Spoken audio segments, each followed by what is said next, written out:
Recently, it's not been taking long for my chips to go from this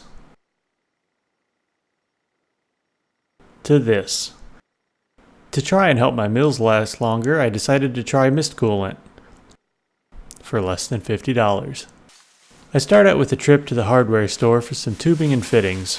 The idea here is to use Bernoulli's principle to suck fluid through a tube and introduce it into the compressed air stream on the mill. A fast-moving fluid like compressed air blowing across the end of a tube will cause a drop in pressure and force fluid up the tubing.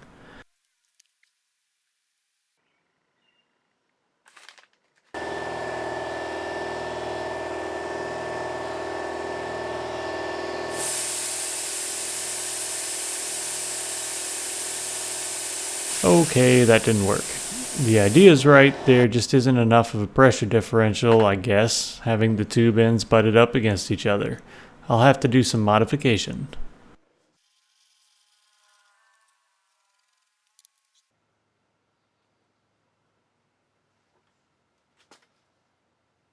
By drilling a hole in a larger lock line nozzle, I can put the end of the tube right inside the stream of air, which should provide the necessary suction.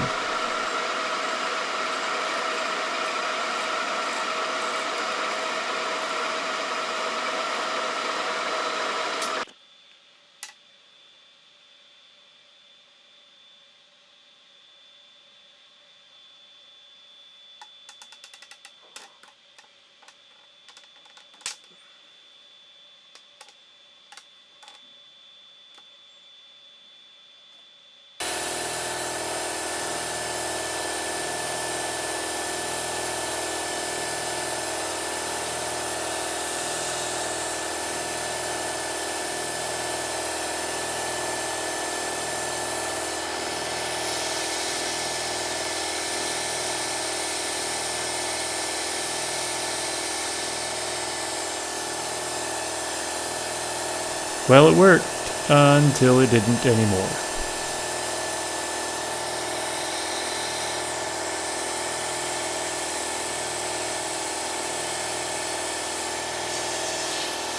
Then I realized I had about 8 feet of tubing it was trying to pull through, so I shortened it to just over a foot or so. With that change alone, I can feel a noticeable suction on the end of the tube.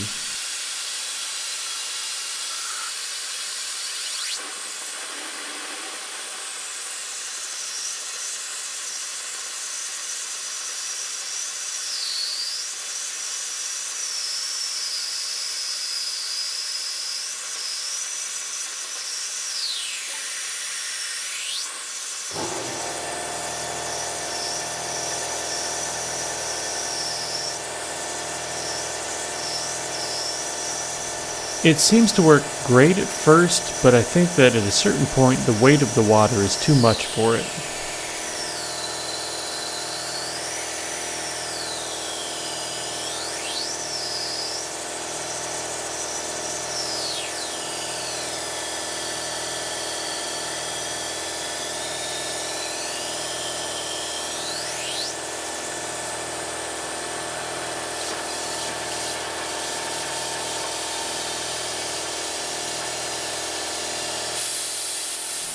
You can see that by turning up the pressure in the line, the suction increases dramatically, as you'd expect.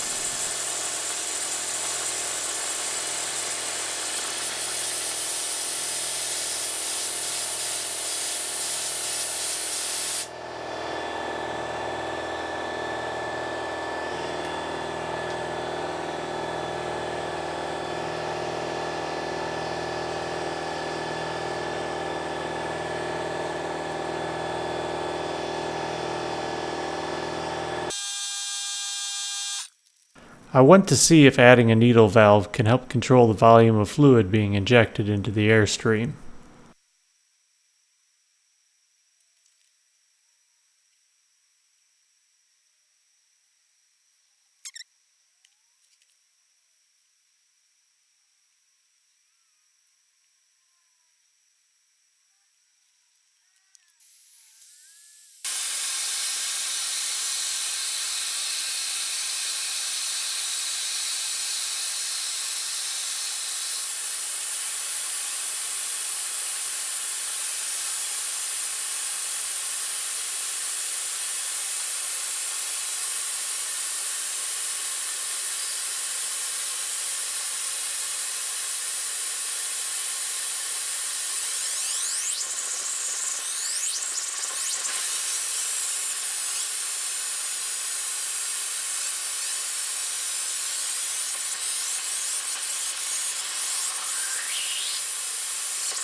It did seem to help to a degree, although I wasn't totally pleased with it.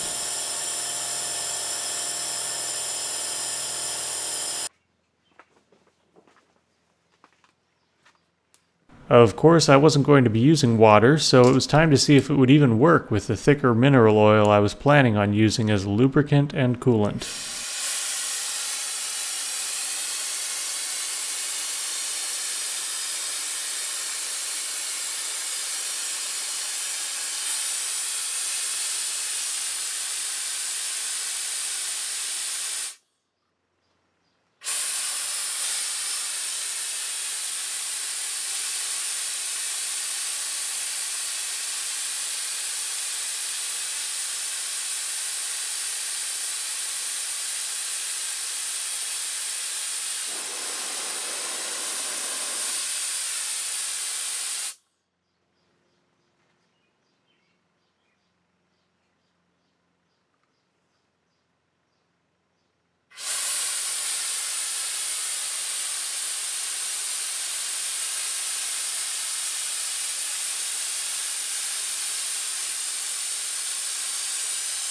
It kinda did, although it wasn't nearly as powerful as when it was using water. With the bottle elevated to get some help from gravity, it did finally work, but I could see it wasn't likely going to work well enough for what I had planned. It's worth noting at this point that I had been experimenting purely on my own designs and ideas, but it was time I consulted with the Google to see how commercial systems managed constant and variable flow rates.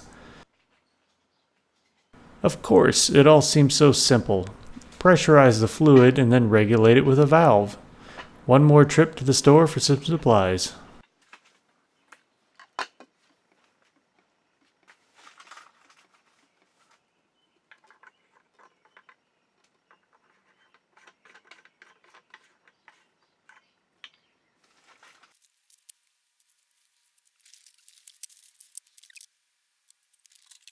I start by removing one of the plugs from the compressed air manifold and adding an adapter for some flexible tubing.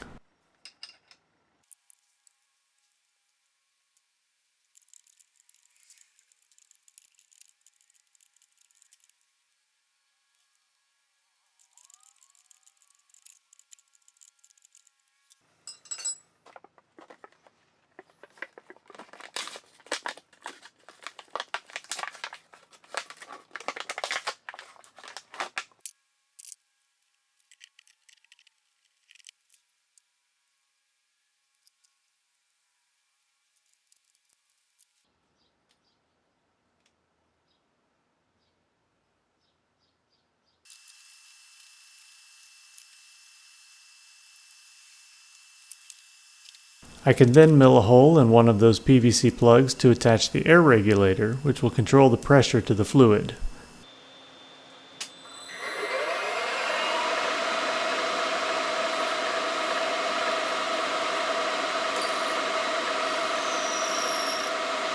Don't forget to bolt down your vise.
The fluid will need to be picked up from the bottom of the tank, and the air has to be prevented from just blowing across the top and out the other side. So I'm adding a length of tubing which will extend to the bottom and sealing off the outlet with a plug so that only the fluid will be forced through the tubing.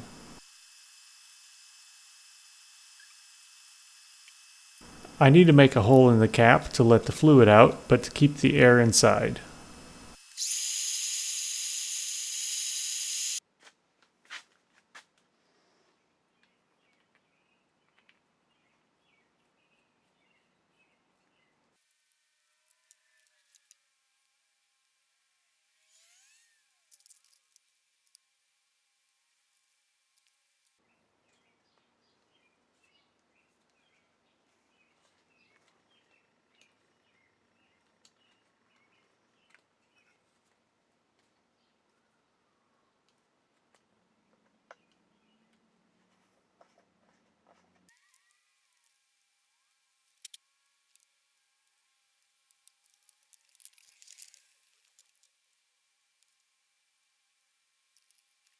Now I can add the needle valve to control the rate of flow.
Let's see if this works.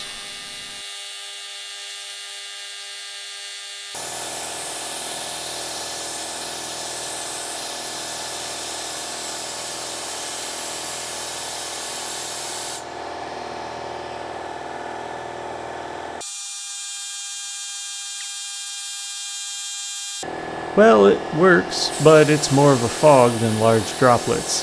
The air is moving far too fast and is atomizing the mineral oil. Yeah, that won't do it all, but I have an idea. One more trip to the store for a small ball valve, and now I can control both the rate of the fluid and the rate of the airflow.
Neat.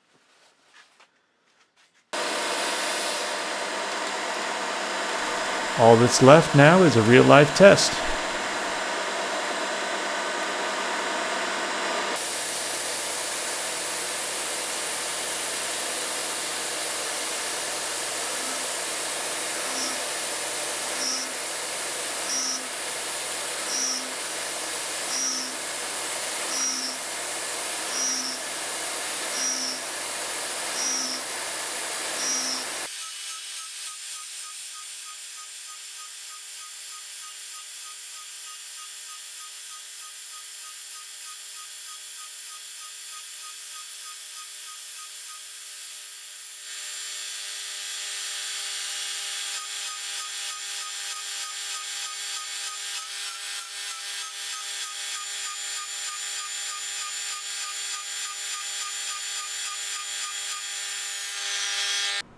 Well, that looks like a result to me, and now it's time to get back to work on the DIY VMC. So, thanks for watching.